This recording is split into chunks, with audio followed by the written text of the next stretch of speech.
Hello guys, this is Licky. This is my first job this morning. I will rectify the main engine and oil pump. This is my chief engineer, sir. Morning, sir. Good morning. This is the chief engineer, very good man. Thank you, thank you. I will rectify this main engine and oil pump number 1. Maybe 2 weeks from the day I embarked on the ship, the number 2 is the one that I rectified. Now number 1 is having a problem. I will rectify. This is an engineer. Sig, watch out, Sig. Sakay ng Tagmatik. Sakay ng kaya system. Sakay sa kanin. Yung panit ang Tagmatik.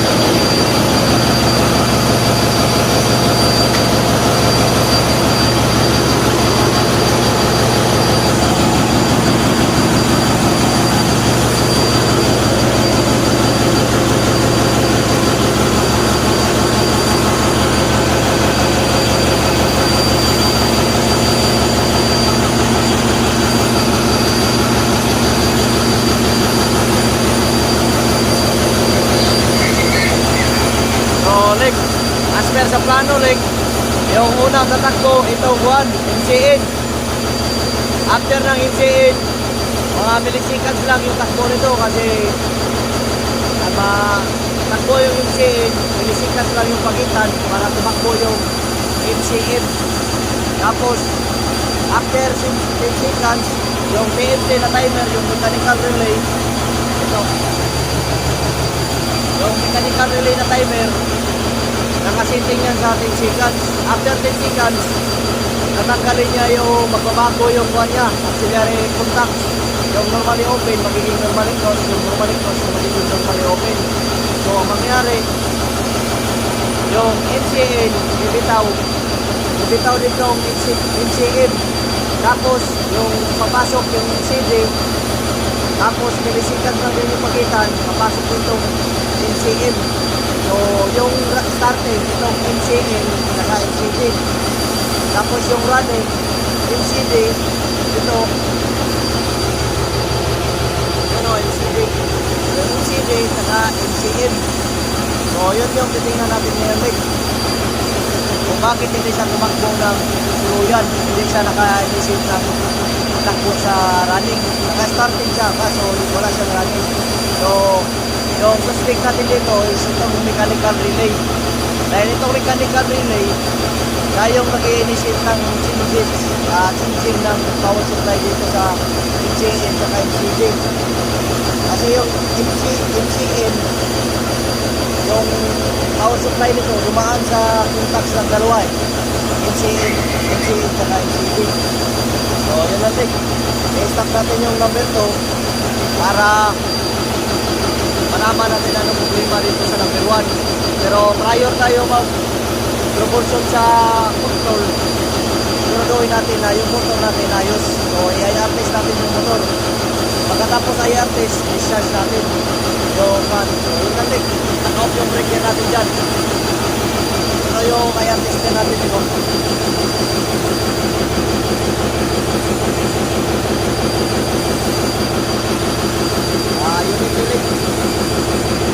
Unity, tester.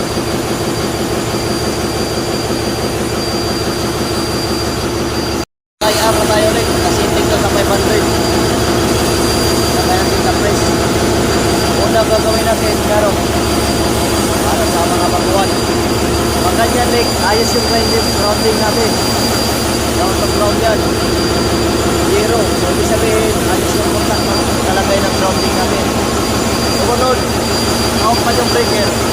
So, pwede na tayo mag-check dito.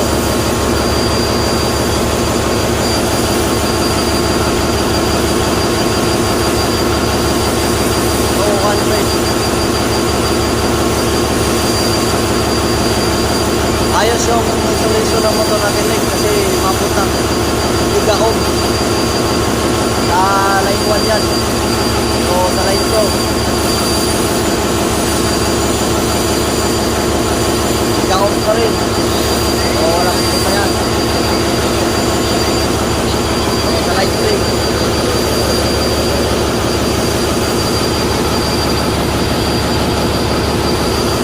Tigaon pa rin link. Sa Contolex, sa MCD, ay sa MCM. May gantis niya ito sa MCD na kontaktor. So, parehas lang yung tagos nito. Simple tayo ba? Yan o, tigaon. Sabihin yan, ayos yan. Yan, 220 gigaohm. Yan. Ganun pa rin, 2.2 pala, 2.2 gigaohm. So, pag zero link, ibig sabihin yan, yung example, ang reading ka dyan, like to ground. Yung reading mo dito, zero. Ibig sabihin, tunog na yung motor mo. So, yun na link. Pwede rin pala link na pag zero dito sa contactor, control mo muna sa motor side, terminal box. Kung zero pa rin doon, ito talaga. Galing mo yung cable sa kuhan, cable dun sa wire, motor side, papunta dito sa contactor. Tapos i-meter test mo yung kuhan, yung motor side. Pag zero pa rin, ito na, bagsak na yun. Control mo na yun, balik ka na ng motor. So yung leak, ayos na leak. Tapos yung leak, kasi discharge mo yan. So, in-inject mo na 500 volts. Kaya mo na dito sa valve.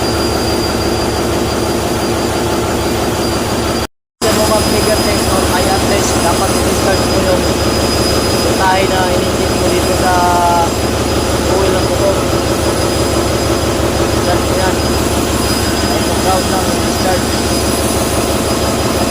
Discharge mo yung sakto kasi hindi ko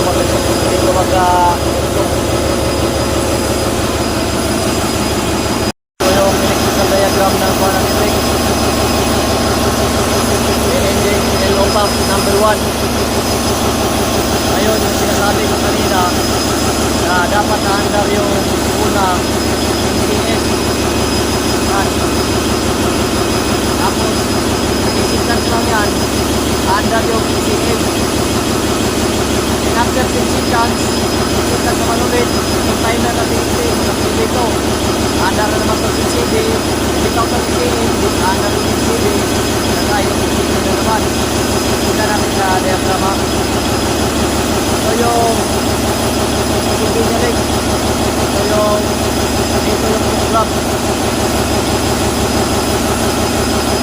Ito yung program rin.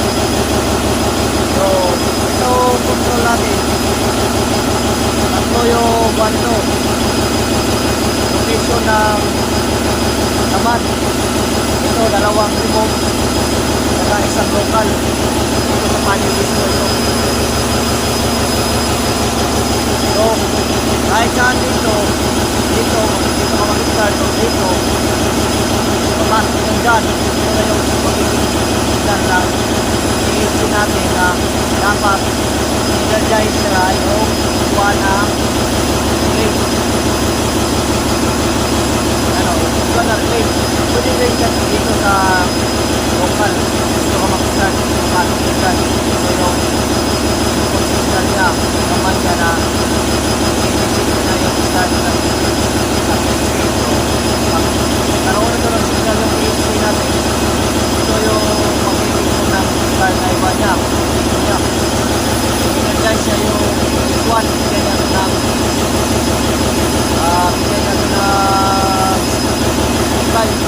one. So, nag-session this one, sinari kong taknan, mabago na. So,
asawa na gobyerno dito, yung pamalikot na.